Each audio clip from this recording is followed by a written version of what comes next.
Mas quem quer aprender é assim. Você não sabe, mas eu na viagem daqui para Recife, passo a semana fora da família, o dia todo estudando. De 7 da manhã até 5 da tarde. Só para uma hora, como e volta de novo.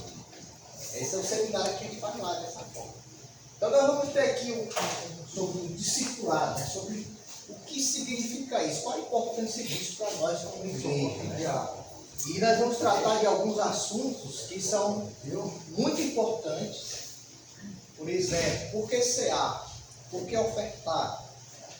Qual o padrão do cristianismo? Como é que tem que ser cristão? Como é que... Vamos tratar desse panorama aqui, muito importante para nós. Como se fosse um alicerce. Sabe que esse prédio está aqui e para ele se sustentar, e quem trabalha aqui, sabe que você precisa ter um quê? Bom alicerce. Se não tiver uma boa estrutura, quando vem as tempestades, quando vem as dificuldades, o que vai acontecer com ele?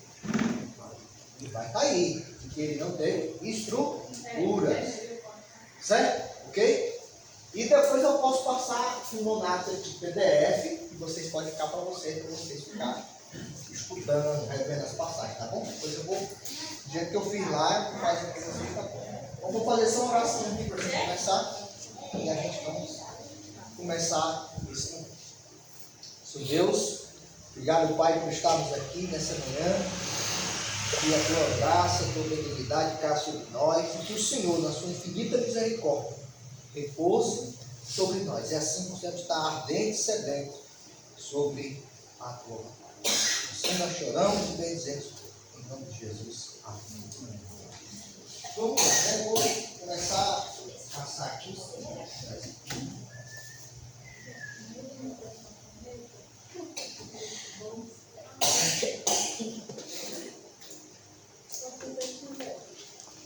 Certo? Então vamos lá, começando a passar aqui. Então, primeiro nós temos que entender que o novo convertido, ele é como uma folha em branco, né? Aqui, nessa forma. Ele é como essa folha em branco. E a gente percebe que quando nós entramos na igreja, somos assim. Essa forma que a gente entra na igreja, é como uma folha branca. E muitas das vezes, a grande dúvida, agora de nós a grande dúvida, aqui fica para vocês verem, né? A grande dúvida, né? A grande maioria chega na igreja com muitas dúvidas de comportamentos. É isso que acontece, né? E totalmente desconhecido, e muitos trazem conceitos, regras, bobagem, de conhecimento muito vago. É isso que acontece. Chega na igreja, olha dentro da igreja, a gente chega assim, dessa forma. E quando a gente olha para a igreja, a gente vê a igreja está assim, dessa forma. A gente entra assim, a gente não sabe, a gente não tem noção do que é a igreja. Certo? E aí a gente traz muitos conceitos. Talvez a gente pense a igreja é perfeita. Então, nesse sentido, o que acontece? Nessa questão de que nós somos uma folha em branco. Né? Nesse sentido, o novo convertido é o quê? Acrescentar na igreja. Somos acrescentados na igreja e começamos a caminhar na igreja. E aí, nesse sentido, a maioria chega na igreja com algo fantasioso. E tudo é perfeito. E a igreja não é perfeita. A igreja é composta de pessoas perfeitas. Só que a gente entra na igreja, faz uma imaginação de que todo mundo é perfeito.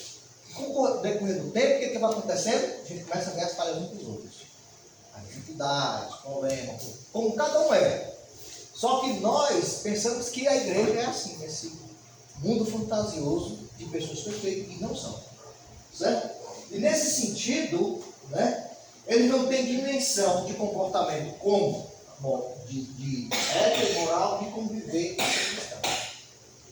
Muitos não têm isso. Começam a trazer conceitos do mundo ou conceitos das denominações para dentro da igreja, achando que o padrão é esse, o padrão é aquele. Então, o nosso objetivo não é se espelhar no que os outros falam. Se a gente for assim, nós estamos atrapalhando.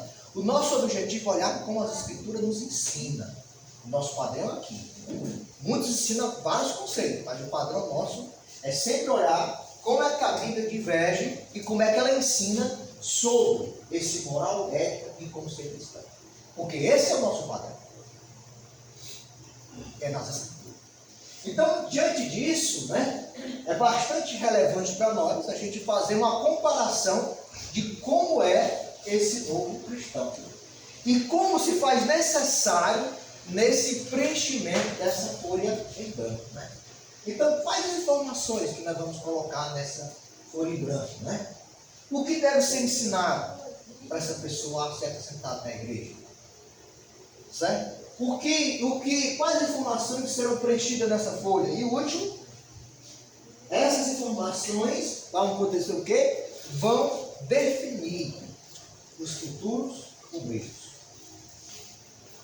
O que acontece com a igreja de Cristo? Por que no futuro ela não tem pastor, presbítero? Por causa dessa obreiro. Obreiro no sentido de ser pastores, né? Presbíteros, esses obreiros, que são os futuros, né? Futuros obreiros, né? Que vão trabalhar com a igreja. Esse é o sentido da palavra. Então, por que não, né? Não conhecer, não saber essa estrutura, aí a igreja no futuro ela não consegue, porque essa pessoa, ou nós, não fomos educados da forma correta nessa folha branca. Aí nós vamos preencher com o quê? Certas coisas que muitas vezes a palavra não nos ensina, ou que alguém disse, ou que alguém falou, e se esquecendo de olhar para a Escritura, que tem que ser o nosso padrão. Tá certo? Então, qual a importância desse discipulado? Qual a importância disso? É para quê? Segundo a ordem de Jesus, aqui no mandamento da Grande Comissão, e foi cumprido pela igreja de Atos, em Atos 14, 21, qual o mandamento da Grande Comissão? Qual é? Ide, todo mundo, todas as nações, fazendo de discípulos. Esse é o mandamento de Jesus, né? A gente pode até abrir nossa Bíblia aí, tá bom? Me dando todo o poder no céu e na terra. É importante fazer discípulos, batizando em nome do Pai, do Filho e do Espírito. Vamos lá, a passagem, vou ler essas duas passagens aqui, sempre a gente vai estar abrindo a Bíblia, tá bom? E isso aqui faz parte do nosso aprendizado. Tudo é dentro da Escritura, né? Então, Mateus capítulo 28, certo? O versículo que aqui é o mandamento da Grande Comissão, a ordem de Jesus, em Mateus 18, ele diz lá em 28, versículo 18 até o 20, né? Vamos ler só o 19, tá bom? Então Jesus diz o seguinte: ide por todos, fazer discípulos de todas as nações, batizando no Pai, do Filho e do Espírito Santo, ensinando-vos a guardar todas as coisas que eu vos tenho ordenado. E estou convosco todos os dias até a consumação do século. Isso foi cumprido lá em Atos 14, 21. Vamos lá para Atos 14, 21. Certo? Atos 14, 21. Lá em Atos 14, 21, a gente vai ver a mesma coisa de que Jesus está falando, né? Atos 14, 21. Alguém pode ler aí? Atos 14, 21. Tendo anunciado o Evangelho naquela cidade e feito muitos discípulos, voltaram para o Listra e Icônio e Antioquia. Exatamente. Olha só. Muitos dos discípulos, né? Olha só. Então, a igreja era composta de discípulos. Essa é a dimensão. Muitos discípulos. Então, isso foi cumprido com a igreja de Atos, né? Nesse sentido, o que significa a palavra discípulo? Né? O que significa isso? O que é que ela é? Discípulo, a palavra, no sentido, é aprendiz, né? Seguidor, servo, aluno. Essa é a palavra discípulo. Significa isso, né? Alguém que é aprendiz do Senhor. Alguém que está servindo ao mestre. Alguém que está ouvindo a voz do mestre. Né? Alguém que está aprendendo. Né? A ideia de professor e aluno. Essa a questão desse, né? Então, nesse sentido, o discípulo tem o fundamento bíblico da vida cristã, os elementos da diferença da vida moral e ética, ensinando, levando as pessoas ao amadurecimento e frutificação em Cristo, onde visam ter ensinos práticos que trataremos especificamente da sã doutrina. Então, esse é o fundamento, né? Nós temos três coisas a fazer: amadurecer, frutificar, visando o quê? Especialmente na doutrina cristã. É isso que ele tem. Ele tem esse propósito, ele tem que amadurecer. Discípulo que não amadurece, né? Igual criança, sempre mimado, né? Mimado. Qualquer coisa quer sair da igreja. A gente vê isso? Discípulo mimado, né? Ok? Então, pensando em discípulo, aqui tem várias passagens, não vou ler agora, não vou ler mais na frente, tá bom? Então, essas passagens são textos, né, que falam sobre discípulos, sobre relação com discípulos. Então, todas as passagens têm uma finalidade: instruir, ser discípulo. Essa passagem tem isso. Uma finalidade, né, com aqueles que estão dispostos a pagar um preço para ser discípulos. E nós vamos ver tudo isso. Então, ensinando o discípulo para um propósito de ser discípulo de Cristo. Que é isso que nós estamos vendo aqui, nessa manhã. Ok? Então, a primeira coisa que você tem que fazer, o que deve ensinar?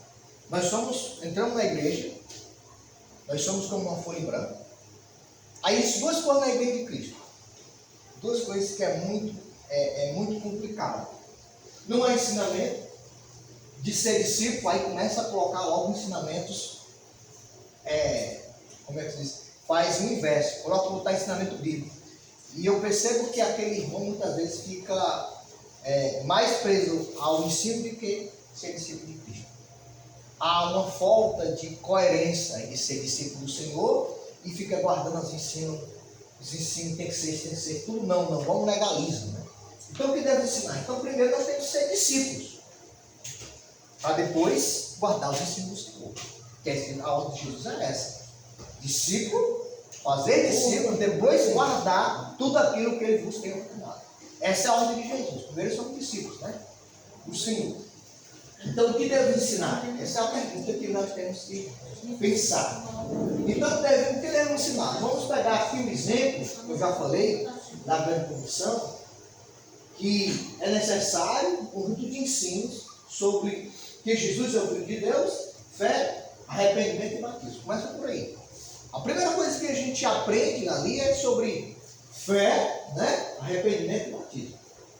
No Sermão do Monte aqui, né, Jesus ele relata uma série de procedimentos, né, com o seu discípulo. O Sermão do Monte não é para evangelistas, o Sermão do Monte é para o discípulo do Senhor. Se nós observarmos o que Jesus está falando lá para o seu discípulo, é diferente do que os mestres ensinavam. Quando Jesus termina o Sermão do Monte lá, olha só, quando Jesus termina o Sermão do Monte, ficaram maravilhados com o seu luz. Por quê? Porque o ensino dele é diferente. Diferente, olha só. Não era uma regra, não era um legalismo, não era olha só, olha em Mateus capítulo 5, na verdade é capítulo 7. Capítulo 7, o último versículo. O último versículo. Certo? Mateus capítulo 7. Olha só o que Jesus vai dizer quando ele termina o Sermão do Monte. Jesus está ensinando seu discípulo a como viver em igreja. A como ser discípulo aqui no Sermão do Monte. O Sermão do Monte termina aqui. Certo? Não é só na bem-aventurança não. Mateus 7, 28.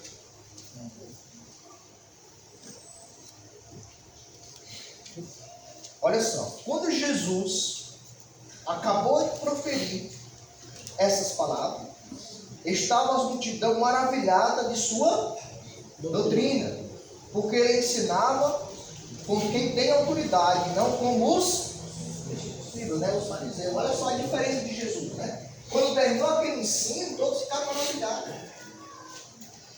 Como foi que Jesus ensinou? Vê a diferença? Né? A diferença do ensino de Jesus para o ensino dos fariseus, né? Então esse que nós vamos ver aqui. Esse procedimento, ele faz um relato, ele faz uma mudança de vida, né? Que acontece lá. E Paulo, depois de instruir a Timóteo sobre os presbitérios e diáconos, ele adverte a Timóteo como ele deveria se proceder na casa de Deus. Ele dá uma instrução aí. Olha, vou te dizer como se deve se proceder na casa de Deus. Essa é a grande dificuldade que nós temos, porque as pessoas vão entrando na igreja, vão passando o tempo, elas não aprendem nada sobre o que é ser discípulo, são inseridos em ensino, aí fica um discípulo deformado, só vai para um lado e não vai para o outro lado. por não falta de instruções corretas, né? Começar vou aqui para depois terminar aqui. E aí, a igreja ela fica sempre deformada, porque não são ensinados da forma correta.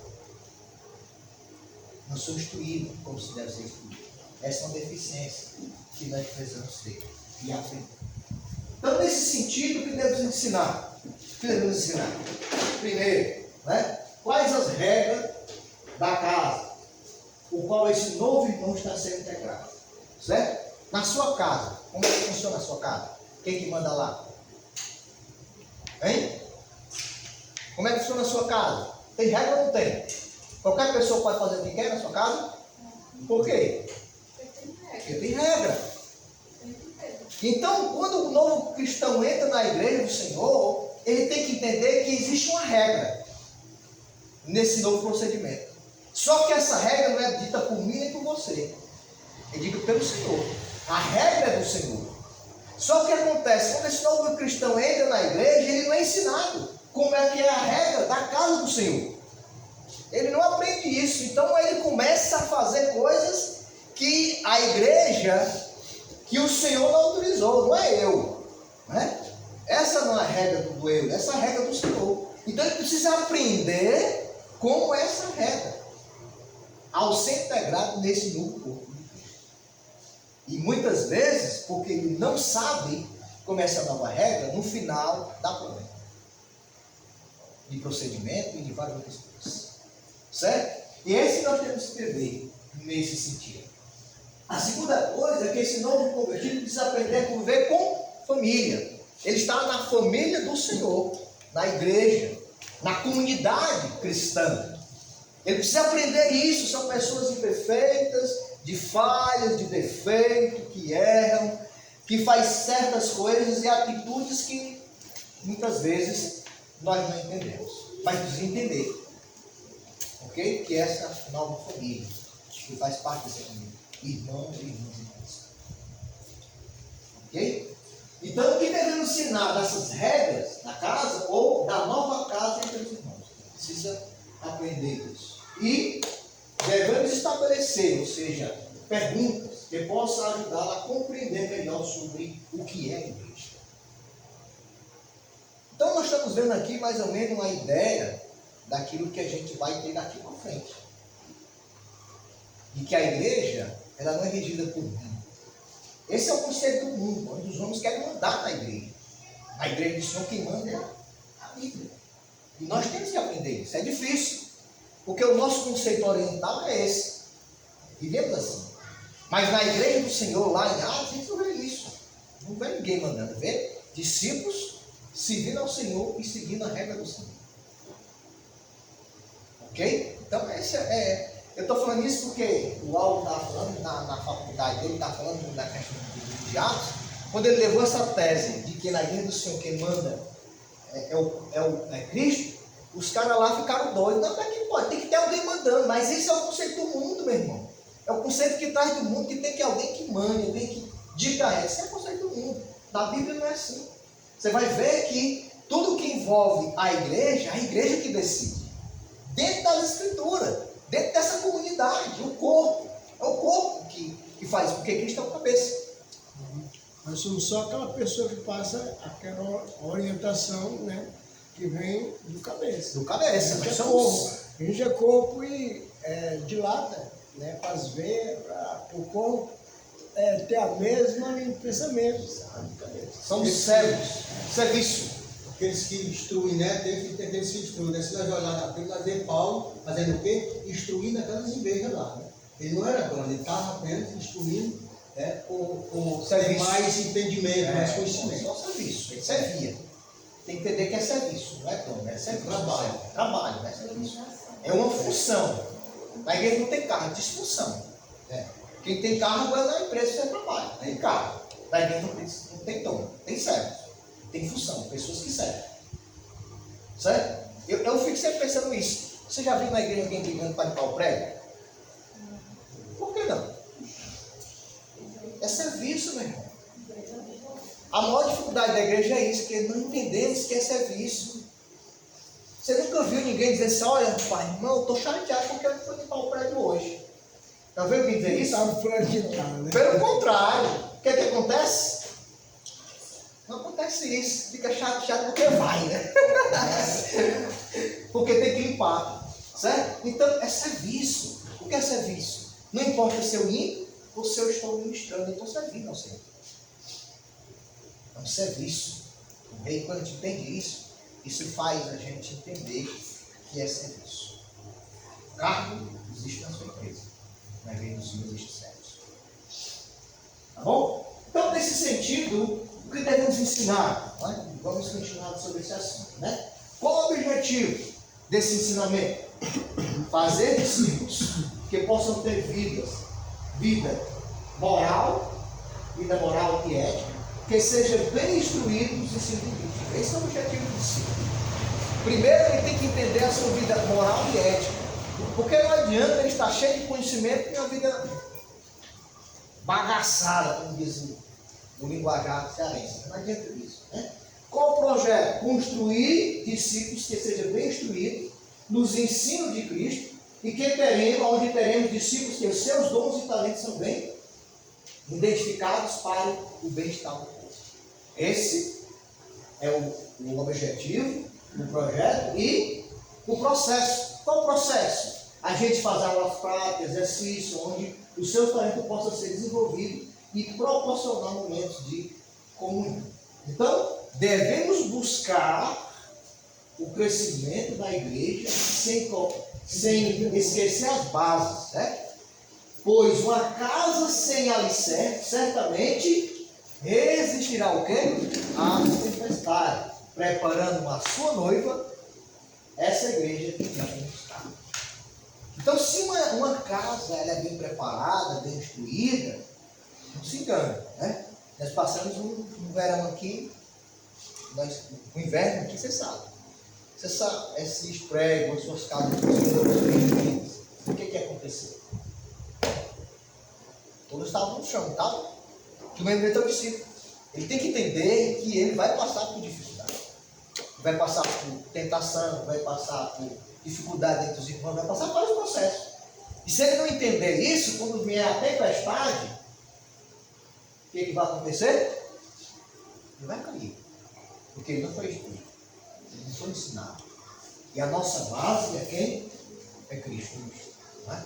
É a base que nós temos. Mas você tem alguma pergunta, a gente pode parar aqui e conversar. Certo? Ok? Não, tem uma pergunta sobre isso. A gente, dentro do assunto. Não vamos fazer uma pergunta do Apocalipse, não, porque aí eu trabalho. Né? Tá certo? Discípulo de Deus, a pessoa é sempre aprendiz da palavra de Deus. Sempre.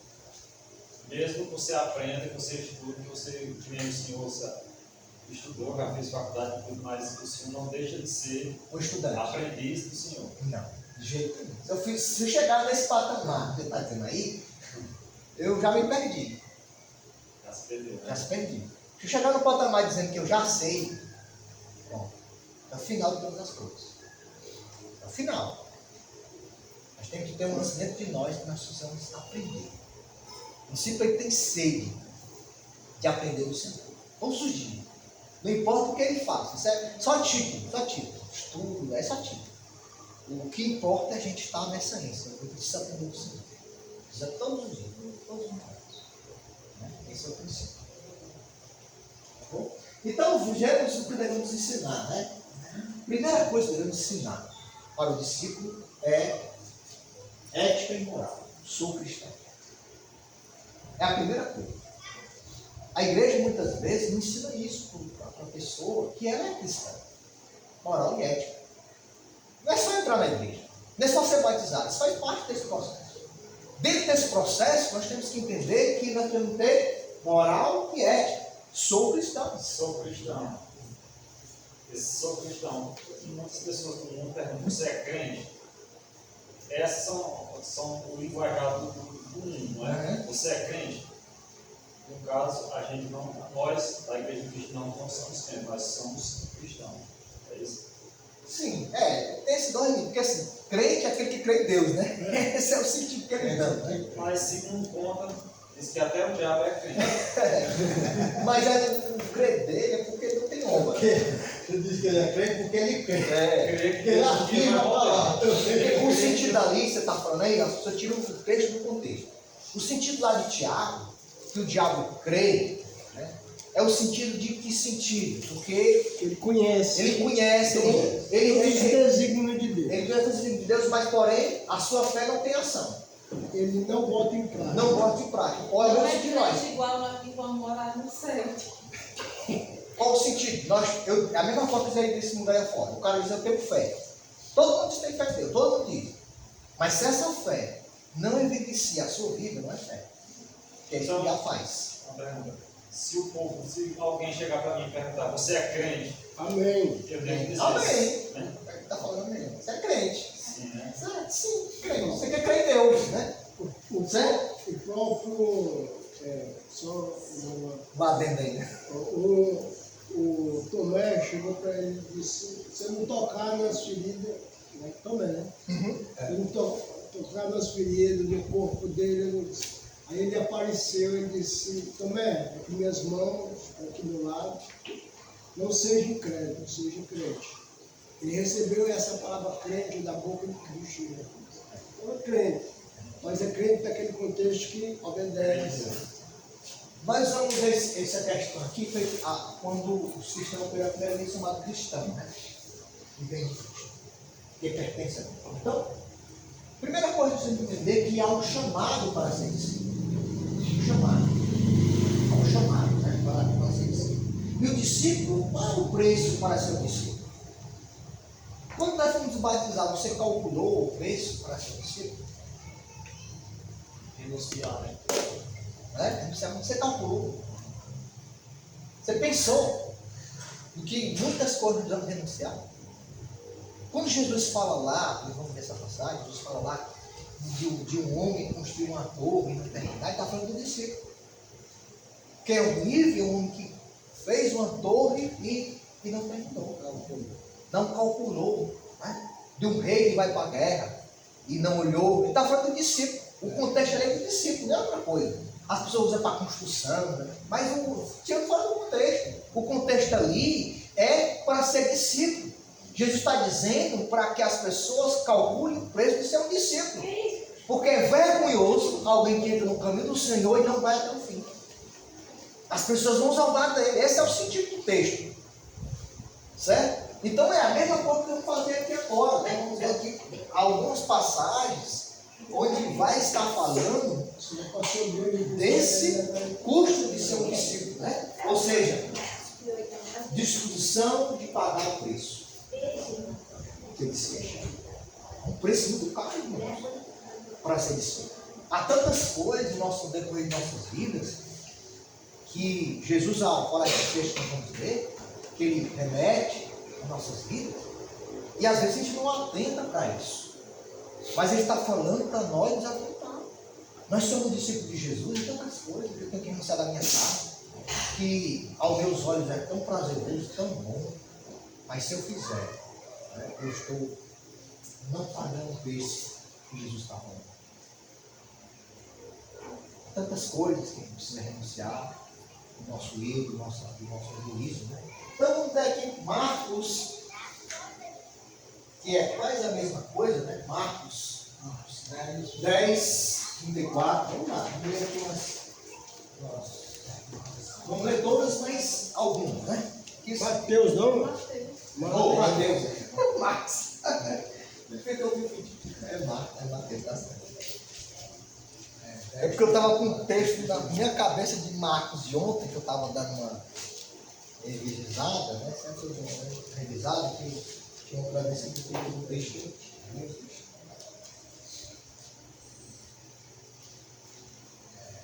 Vamos lá. Do 34 ao 39.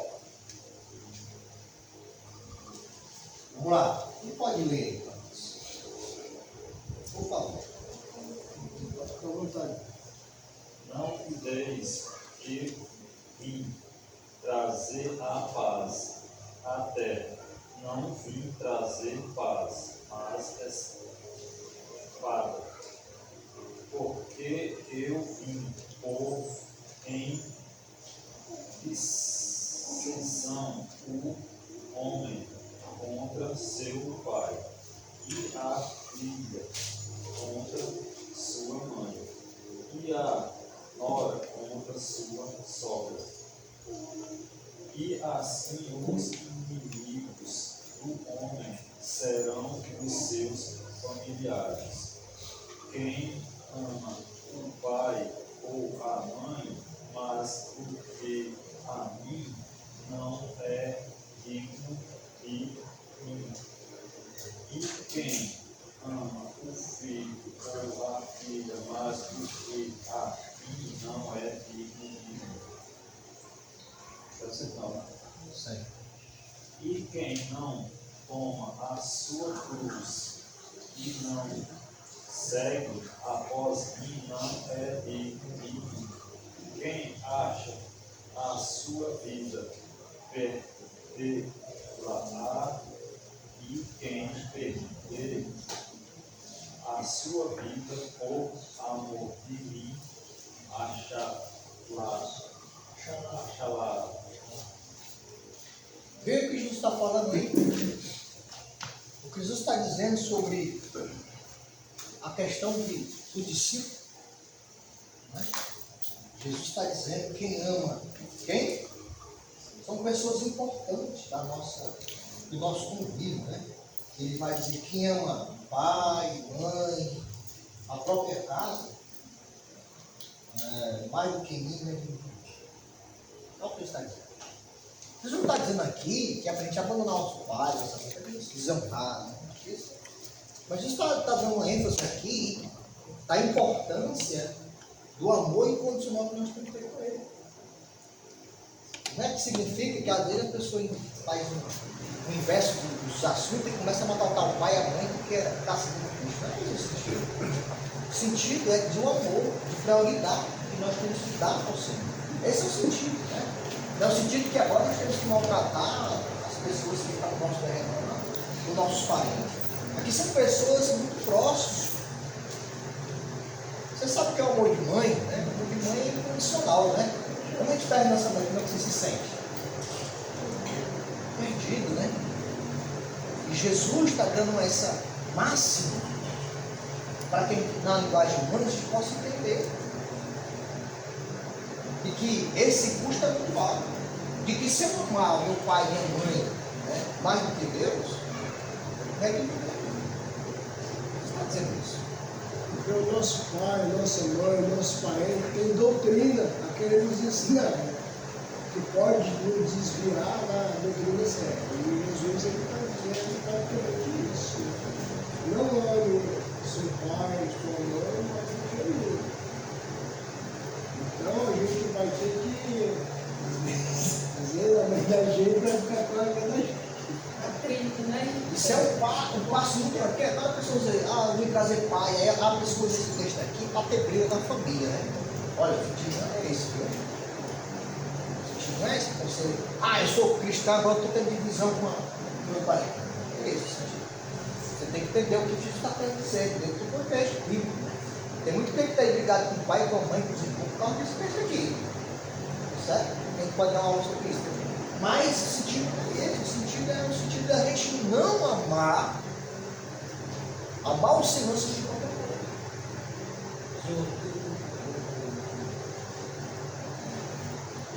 Na verdade, o que está falando é exatamente isso, é sobre a doutrina, né? O ensinamento, a obediência, né? Obediência. E que a gente priorizar qualquer coisa antes de Deus, Exatamente. Mas é que meu pai me ensina, sabe o que ele me ensina? Ele diz, olha, primeiro a obrigação, depois a devoção. Eu digo, não, pai, ensinar o senhor ao contrário, primeiro a devoção, depois a obrigação. Eu brinco, sabe o que? Então, vamos ver outra passagem aqui, né? Para a gente. Lucas. Eu acho que vamos para Mateus capítulo 8. Aqui, ó. Mateus capítulo 8. Levanta o Paulo Mateus. Porque aqui tem um chamado diferente. De Jesus, ao entrar lá em Mateus. Vou pegar essa passagem aqui, a gente passa para o próximo.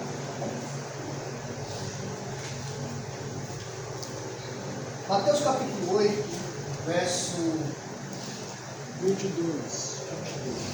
19, né? 19 a 22.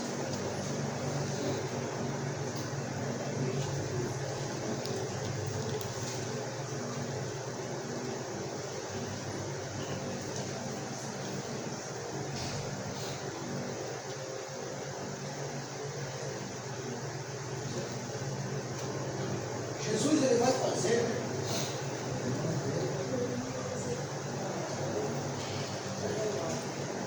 vamos ver mais essa passagem aqui, né? Que essa aqui é a mesma coisa, vamos lá.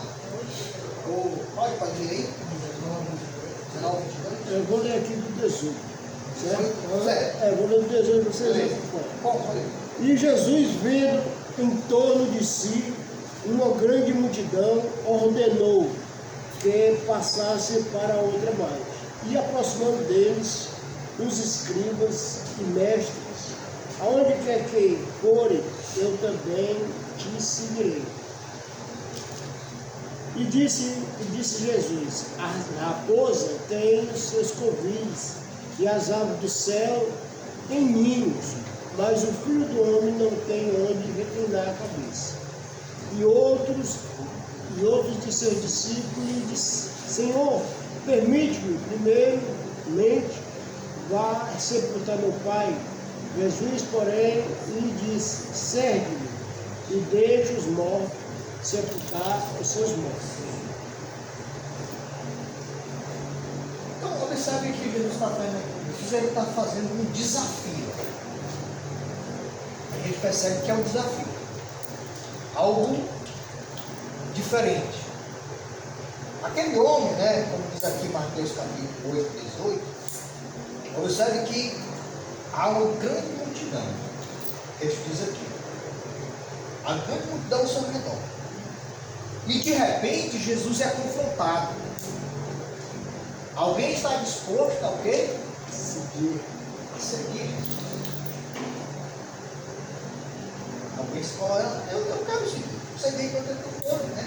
Então, as palavras desse homem levam em questão aqueles que se opõem a ser discípulos. Então a gente vai vendo aqui, nesse texto, né, esse homem falando, né, que parece que aquele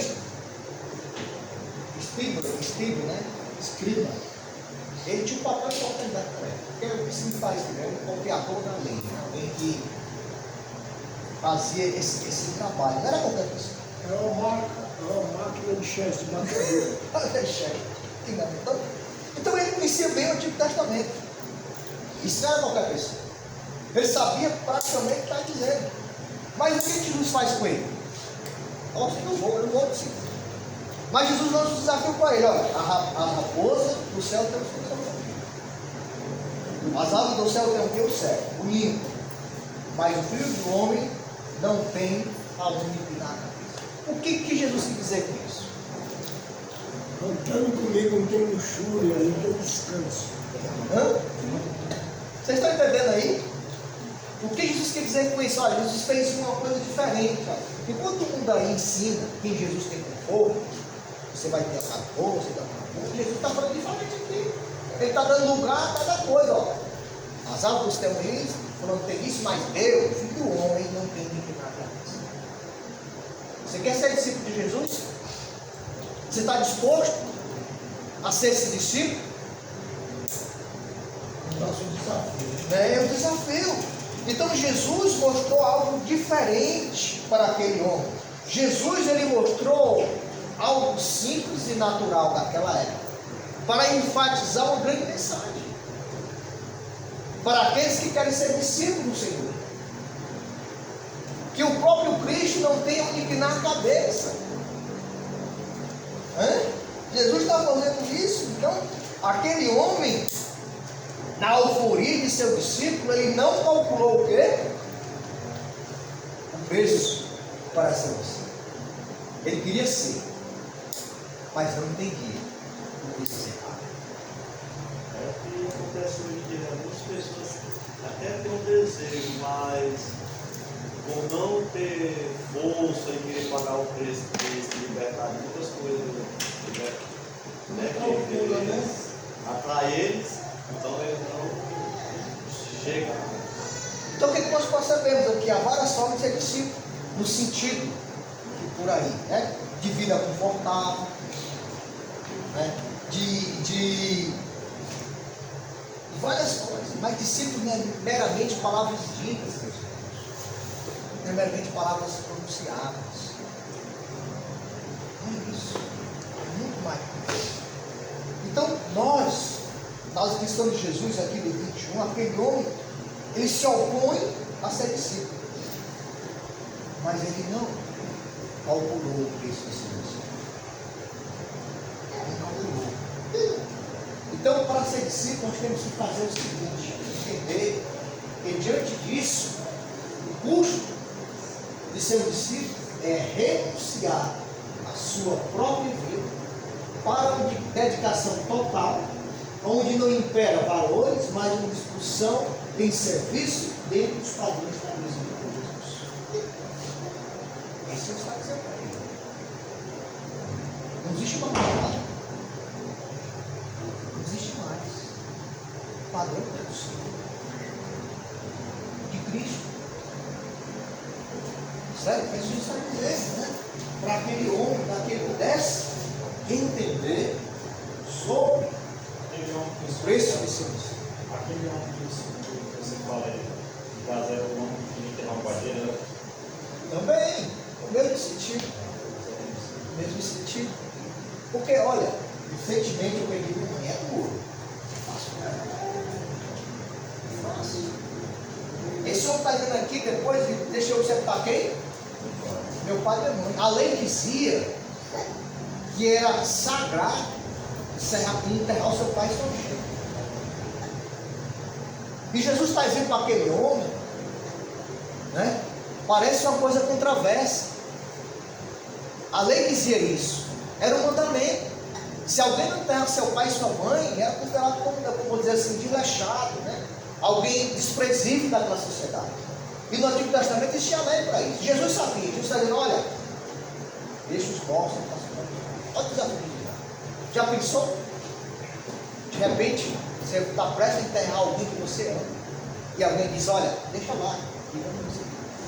Qual o sentido aqui? Jesus está dizendo que ele tem que não enterrar a mãe dele? Não, o sentido é a importância do serviço, de ser um discípulo. É isso que Jesus está dizendo para ele. É muito mais importante do que aquilo sagrado que você tinha como lei e mandamento. É me seguir. É ser discípulo. É isso que está dizendo. Porque no tempo deles lá, tinha um período de 7 dias chorando pela alimentação. E esse período que Jesus estava passando na vida dele, o dia dele era aquele.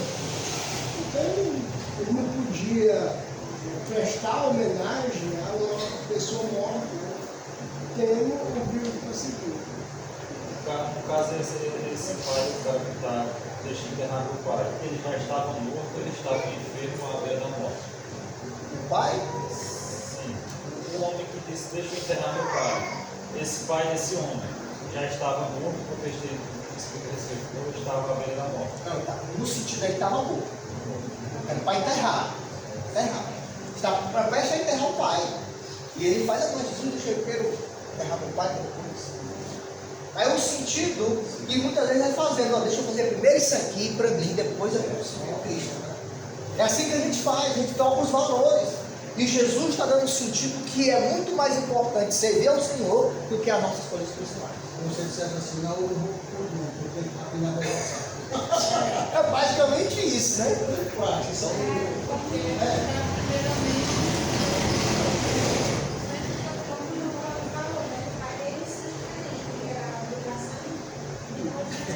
Levou a sério.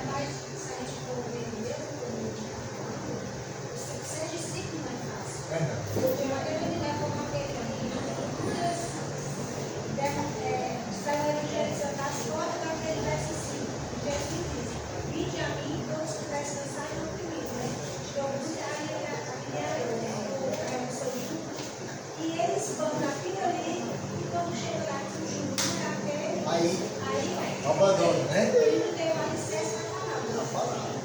Né? Então isso aqui, a gente está vendo, calculando aquilo que nós somos. E a estrada que nós estamos perseguindo é um preço muito alto, meu irmão. Vai existir um momento em nossas vidas que vai ser crucial. Crucial que a gente ou serve a Deus ou segue o nosso desejo. Diz o ditado, né, que vai ter um momento que nós vamos estar entre a cruz e a espada. Tudo é espada. E Jesus fez justamente esse desafio ao ser confrontado com esse homem para ele entender o chamado desse discípulo, o custo que ele vai ter que ser pago, o valor imenso. Então a gente tem que entender, ao ser batizado em Cristo, há um preço a pagar muito alto, e não impera mais o meu, impera a vontade do Senhor. Valores importantíssimos em nossas vidas tem que deixar de lado para que Cristo prevaleça. Falar. E mais importante, explica para o irmão, é a resposta que Jesus deu para esse rapaz que queria pegar primeiramente o pai. A resposta que Jesus deu, né? Deixa os nossos é nossa própria mão.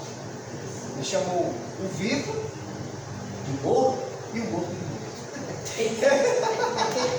Não é esse foi o sentido, porque ele estava morto, vivo, mas morto espiritualmente. Uma das coisas interessantes, né, que a gente vê aí, que Jesus, no início do 18, estava rodeado de muita gente. Muita gente. Todo mundo vivendo ali. Eles veio, né? Não, ele começou a peneirar, né, o negócio. Aquele grão que ficou, né? Esse Jesus, ele é com aparência tão grande que ele não dava rodeio. Não dava rodeio, dizendo, não, vamos me seguir depois. Não, ele ia longe aquela coisa. Para me seguir tem que ser assim, da maneira correta. Então Jesus ele não estava dando rodeio, nada. Então ele vai responder ao ponto, né? De que seguir ele não ia ter vida fácil. E ele, no caso dessa, ele teria que morrer para seguir a Cristo. Apostolar tudo para poder seguir a Cristo. A segunda coisa que o discípulo tem que entender é que ele tem a obediência total à palavra de Deus. Precisa entender isso. Ele tem um preço a pagar.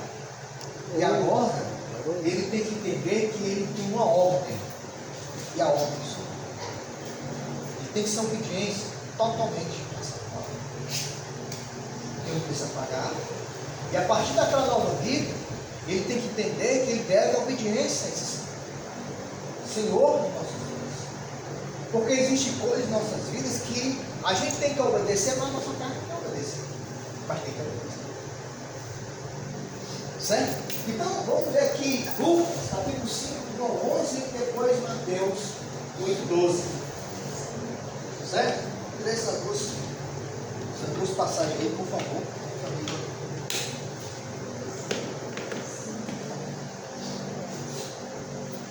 Lucas, primeiro Lucas, né?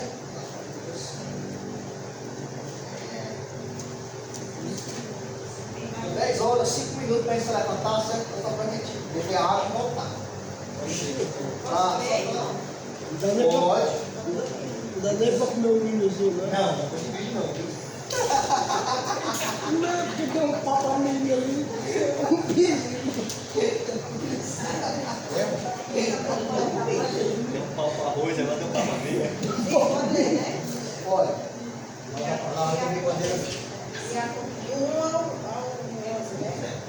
E aconteceu que, apertando a multidão para ouvir a palavra de Deus, estava ele junto ao lado de Genésio.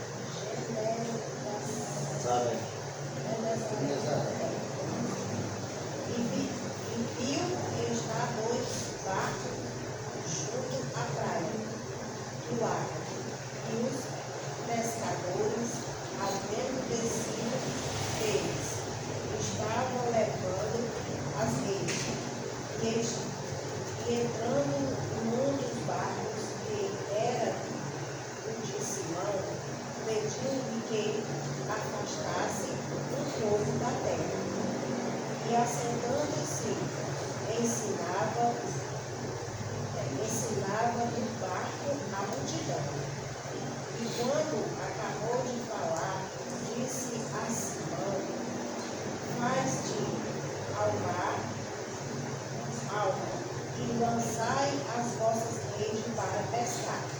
E respondendo Simão, disse-lhe: mestre, havendo trabalhado toda a noite, nada apanhamos, mas por que mandas lançarei a rede? E fazendo assim, colheram uma grande quantidade de peixes. E rompia-se-lhe a rede. E fizeram um sinal aos companheiros que estavam no outro barco, para que eles fossem ajudar, e foram, e encheram ambos os barcos, de maneira tal que quase iam a pique. E vendo isso, Simão Pedro prostrou-se aos pés de Jesus, dizendo: Senhor, ausenta-te de mim, porque sou um homem pecador. Pois que o espanto se apodera dele e de todos os que com ele estavam, por causa da festa que havia feito. E de igual modo também de Tiago, João, filho de Zebedeu, que eram companheiros de Simão.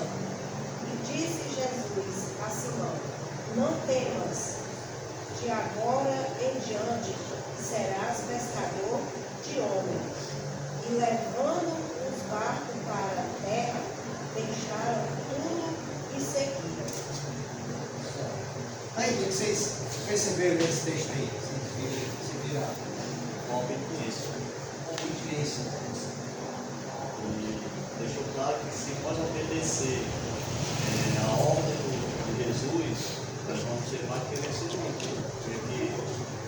Porque ele já foi pescar a noite inteira, mas tudo por conta deles. Então até ali não tinha ainda Jesus com eles ali na ordem. E lá na festa aconteceu, eles obedeceram a ordem de Cristo. E eles, além de ter obedecido, eles entenderam que quando era tão importante largar tudo e seguir a Cristo, que a palavra dizer que eles deixaram tudo e seguiram. Porque Jesus disse que a partir daquele momento eles não iam mais ser pescadores de peixe, ia ser pescadores. Então eles entenderam que a partir dali agora eles não iam mais ser homens pescadores, eles iam ser homens discípulos. Jesus. Vê aí? Então a gente percebe aqui que, olha só, vamos lá, deixa muito bem aqui. A gente percebe que no versículo 4, percebe quando acabou de falar, Jesus estava falando o que? Estava ensinando aquela multidão. Nós não sabemos o que Simão estava fazendo naquele momento, naquele momento. Mas tudo indica que ele, como o texto expressa, ele passou a noite fazendo o quê? Pescando. E era de manhã. E quem é pescador aqui? O já pescou? Ou alguma tarrafa? Já pescou? Que hora que tem que ser o momento de pescar? De manhã é bom. Por quê? Por causa que os peixes eles estão querendo sair para comer, né? Então Pedro, como bom pescador, por isso que é importante entender isso. Pedro passou a noite inteira pescando, irmão. Já amanheceu. Jesus está ensinando. E de repente Jesus diz: olha, Pedro, pega a tua lança, pega a tua rede, vai para onde? Vamos lá. Pedro sabia que a hora de pescar era à noite, na hora que os peixes subiam. Ele estava onde? De madrugada pescando. Sabe, percebe aí? Como é o sentido do texto? E aí? Quase ao mar alto. Manda ele ir ao mar alto, né? Volta para o mar. Ele passou a noite. Chegou um dia, amanhecer, e ele sabia que não era mais de pescar. Ele podia dizer assim: não, senhor, eu estou cansado, eu posso cair todo dia, vou andar aqui nas coisas e vou para casa. Mas o que ele diz sobre a tua palavra? Não é isso que ele vai dizer? Ele vai dizer? Ele vai lançar o quê? A rede. Não é isso? É isso. Então, entendemos Aqui na minha linguagem, Sim. ele diz o que? Lançai a vossa rede. Não. Para pescar. Não. Lê de novo. Com calma. Quando Jesus acabou de falar a Simão, faz ao pai de Alvar, lançai a vossa rede, Redes. redes, É, para no pescar. plural. Redes. É interessante já estar aí no plural. Certo? Só que só Pedro lança a rede dele. Jesus mandou eles lançarem as redes. Eles. Lancem as vossas redes. Por isso que o barco foi a pique, porque aqueles peixes eram para vir para todas as redes, não só para Pedro aí o negócio para ele. Interessante isso aí. Você estava valendo, né? Sabe? Então, exatamente. Aí Pedro vai o quê? Tem versículo diz que trabalhando a noite inteira, nada por nada, mas sobre a tua palavra lançarei o quê? As redes. Olha, são as coisas que está falando aqui. Então entendemos o quê? Que o discípulo obedece a voz do seu Senhor. Eu fico pensando, por que Jesus chamou Pedro? Porque Jesus sabia que ele seria o grande discípulo. E vai dizer mais que ele largou tudo. Aqui nessa linguagem já traduz, né? Que ele era sócio. Aqui no final do versículo 10, era sócio.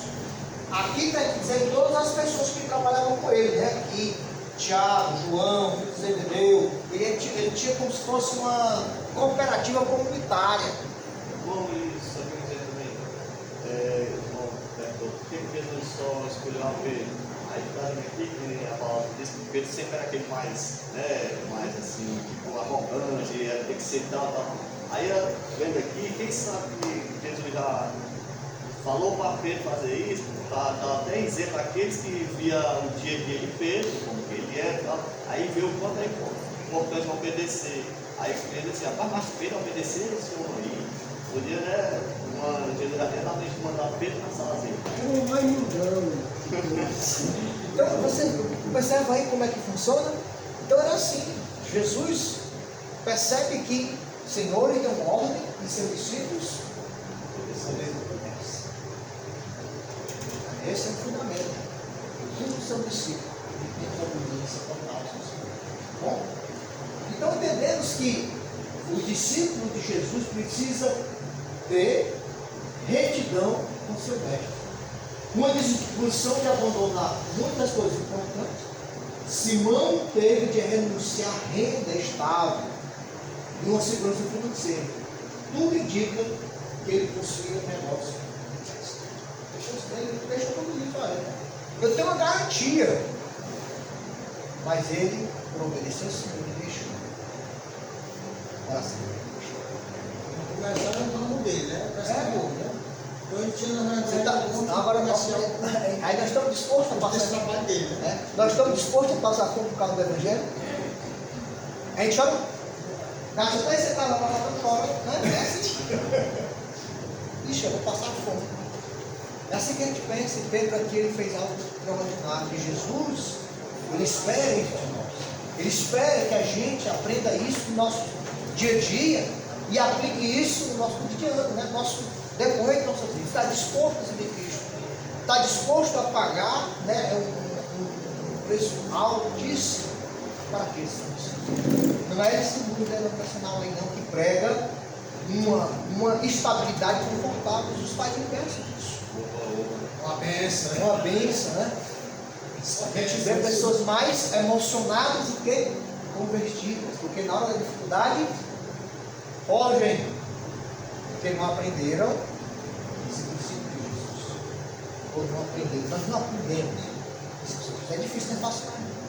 Difícil. Estamos aqui conversando todo mundo, né? Mas na hora da coisa chegar, é que nós saberemos se somos discípulos. Então nós estamos vendo aqui o que Jesus está falando para que a gente aprenda, amadureça, porque as coisas vão acontecer. Vem, né? Vem, não importa. De qualquer jeito ela vem. De qualquer lado ela vem, né? Ok? E Mateus capítulo 8, vou ler aqui para a gente ter um intervalo de 5 minutos, só 5 minutos, só para a gente levantar, para a gente sentar e voltar, certo? Mateus capítulo 9, partir do versículo 8. Certo? Partindo Jesus dali, todo mundo achou aí? Que viu um homem chamado Mateus, que estava sentado aonde? No Gomatério, né? E disse: segue-me. E ele se levantou e o seguiu. E sucedeu o quê? Estando ele em casa, à mesa, e muitos publicanos e pecadores vieram e tomaram os lugares com que Jesus e seus discípulos. Ora, vendo isso, os fariseus perguntaram aos discípulos: por que come com o vosso mestre, com os publicanos e pecadores? Mas Jesus, ouvindo, disse: não são os sãos que precisam de médico, e sim os doentes. Ides a pregar o que significa: misericórdia quero e não quero. Pois eu não vim chamar justo, sim arrependido. O que nós aprendemos aqui nesse texto? Qual a lição que nós aprendemos aqui nesse texto? De Mateus capítulo. Jesus foi para a casa de quem? Os pecadores. Quem é o pagador aqui que está indo? Levi, Mateus. Mateus. É a mesma pessoa. A minha pessoa. Certo? Podemos dizer que o nome Levi, o nome judeu, e Mateus, o nome grego. Tá certo? Então, ele tinha essa questão. Então, o que aconteceu? Devido à profissão de Mateus. O que Mateus era? Cobrador de impostos. Cobrador de impostos. E Jesus de repente diz: olha, eu vou para a tua casa. O que era o cobrador de impostos? Corrupto, né? Corrupto por quê? Porque ele era um judeu que servia a Roma. É como se, vou pegar aqui o Nonato. O Nonato, ele é da Paraipaba, mas ele trabalha em Trairi, podendo ele ser compatriota dos, né? Paraibaba, né? O que ele faz? Ele saía lá, Trairi, e cobra imposto da sua própria gente. Era isso que acontecia com Mateus. Mateus está fazendo isso, né? Então ele é considerado como traidor da nação. Ele era muito rico. Ele era isso que Mateus era. E Jesus de repente resolve ir para a casa desse homem. E outra coisa, além disso, ele não poderia, Mateus ele não poderia entrar na sinagoga, ele não poderia fazer julgamento e não poderia dar testemunho, porque ele é considerado traidor da nação. E Jesus de repente resolve ir na casa daquele homem, entrar naquele homem, né? Pedindo o que? A sua confissão. E Jesus vai lá e entra lá. E come com ele. Com ele. O que nós aprendemos aqui? Qual a lição que nós vemos aqui de Jesus? Olha assim. Porque o chamado para um discípulo expõe um desafio ao homem que está em prontidão a seguir esse caminho. Mateus, ele largou tudo. Ele era um rico. Tudo.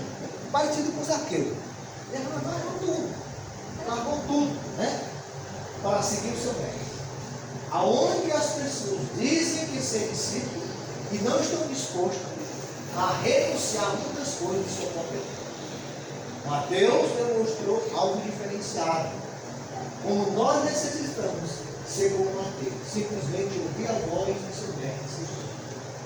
Por isso que Mateus disse. Ele não está preocupado com os outros da fora, não, na rua. E seguir Jesus. Então, chamado para a sedução, uma obediência total. Há um custo muito alto para a sedução. Tá bom? Então vamos ter 5 minutos para a gente beber água, se levantar, porque aí você fica no tempo. A nossa mente cansa. Bebe água, come milho e volta. Não, é covardia.